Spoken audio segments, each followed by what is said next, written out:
Привет всем, мы на городском пляже. Сәлем, біз қалалық жағажайдамыз. А Жансулу, что это там? Жақынырақ барып қарайықшы.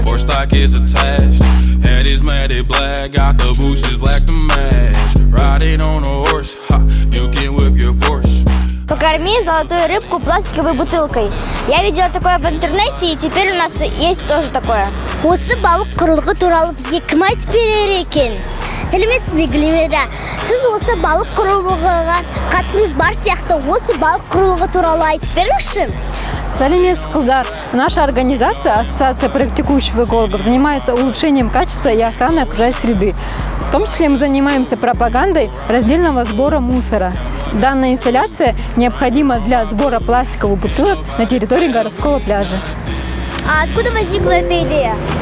Данная идея возникла, когда мы начали целый проект эко-инсталляций по раздельному сбору ПБО, твердобытовых отходов и электронных отходов у населения. Сіздің идеяңызды кім қолдады? Осындай құрылғыны қалай орнаттыңыз? Кез келген адам, компания осы балық құрылғыны орната ала ма? Спонсоры данного проекта были компания Каспий Оперейтинг, компания Металл Инвест, компания Цемент Бетон М, компания Адвер и жители города Актау.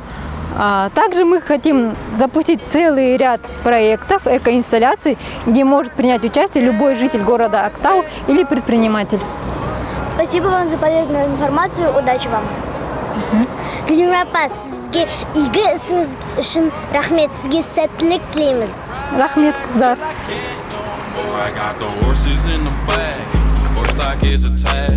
Head is matted black, got the bushes black to match.